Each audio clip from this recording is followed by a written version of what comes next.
നമസ്കാരം. തേർഡ് ന്യൂസിലേക്ക് സ്വാഗതം. ജനകീയ നേതാവ് സഖാവ് VS അച്യുതാനന്ദൻ്റെ വിയോഗത്തോടെ ഒരു യഥാർത്ഥ കമ്മ്യൂണിസ്റ്റ്, അതായത് അവസാനത്തെ കമ്മ്യൂണിസ്റ്റും വിടവാങ്ങി എന്ന തരത്തിലായിരുന്നു പലരും പ്രതികരിച്ചിരുന്നത്.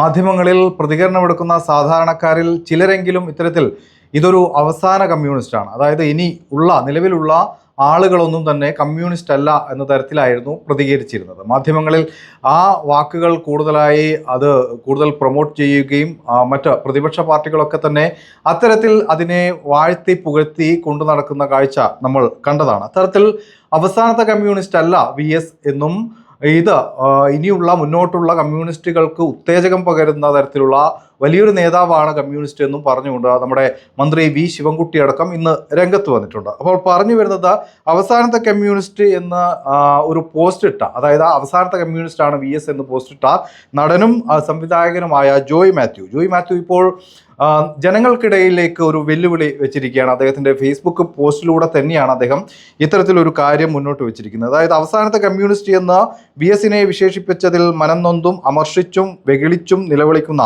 ഒരുപാട് പേരെ കണ്ടു. അതായത് അദ്ദേഹത്തിനെതിരെ വലിയ സൈബർ അറ്റാക്ക് ഉണ്ടായി എന്നാണ് ഇതിലൂടെ മനസ്സിലാക്കുന്നത്. ആ രീതിയിൽ ഉണ്ടായിട്ടുണ്ട് എന്നതാണ് യാഥാർത്ഥ്യവും. എന്നാൽ VSന് ശേഷം കമ്മ്യൂണിസ്റ്റ് എന്ന് വിളിക്കാവുന്ന ഒരാളെയെങ്കിലും ചൂണ്ടിക്കാണിക്കാൻ ഇവർക്ക് സാധിക്കുന്നില്ല. അതായത് ഇത്തരത്തിൽ സൈബർ ആക്രമണം നടത്തുന്ന ആളുകൾക്ക് VSന് ശേഷം യഥാർത്ഥ കമ്മ്യൂണിസ്റ്റ് ഉണ്ടോ, അങ്ങനെയുള്ള ഒരു പേര് പറയാൻ സാധിക്കുന്നില്ല എന്നാണ് ജോയ് മാത്യു പറയുന്നത്. അങ്ങനെ ഒരാളെ കണ്ടെത്തുകയാണെങ്കിൽ, അല്ലെങ്കിൽ അങ്ങനെ ഒരാളുടെ പേര് നിങ്ങൾ പറയുകയാണെങ്കിൽ ഞാൻ എൻ്റെ മുമ്പത്തെ പോസ്റ്റ് പിൻവലിക്കാം എന്നാണ് ഇപ്പോൾ ജോയ് മാത്യു പറയുന്നത്. അതായത് ഒരു കമ്മ്യൂണിസ്റ്റ് വേണ്ട, അര കമ്മ്യൂണിസ്റ്റ് എങ്കിലും ആയാൽ മതി, അത്തരത്തിലുള്ള ഒരാളെങ്കിലും നിങ്ങൾ കണ്ടെത്തൂ എന്നാണ് ജോയ് മാത്യു ഈ കമ്മ്യൂണിസ്റ്റ് സ്നേഹികളോടും നമ്മുടെ പൊതു സമൂഹത്തിനോടും ഇപ്പോൾ ആവശ്യപ്പെട്ടിരിക്കുന്നത്. എന്തുകൊണ്ടാണ് ഇങ്ങനെയൊരു ചിന്ത വന്നതുകൂടി എന്ന് നമ്മൾ ആലോചിക്കേണ്ടതാണ്. പ്രത്യേകിച്ച് പിണറായി വിജയൻ CPIMൻ്റെ സാന്നിധ്യം, അത് സർക്കാരിൻ്റെയും മുഖ്യമന്ത്രി എന്ന തലത്തിൽ സർക്കാരിൻ്റെ നേതൃത്വവും പാർട്ടി മുഴുവനായി പിണറായി മാറി എന്ന തരത്തിലൊക്കെ വ്യാഖ്യാനങ്ങൾ വരുന്നുണ്ട്. ഇപ്പോൾ കമ്മ്യൂണിസമല്ല പിണറായിസമാണ് നടക്കുന്നതെന്ന് പാർട്ടിക്ക് പുറത്തുള്ള ആളുകളും പ്രതിപക്ഷവും ഒക്കെ ഇടയ്ക്കിടയ്ക്ക് ഇത്തരത്തിൽ വിമർശനങ്ങൾ ഉന്നയിക്കാറുണ്ട്. മാത്രമല്ല ഒരു കമ്മ്യൂണിസ്റ്റുകാരന് ചേർന്ന രീതിയിലല്ല അദ്ദേഹത്തിൻ്റെ ജീവിതം, അദ്ദേഹത്തിൻ്റെ മാത്രമല്ല ഇപ്പോഴുള്ള പല നേതാക്കളുടെയും ജീവിതം അങ്ങനെയല്ല എന്ന് ആരോപിക്കുന്ന ആളുകളുണ്ട്.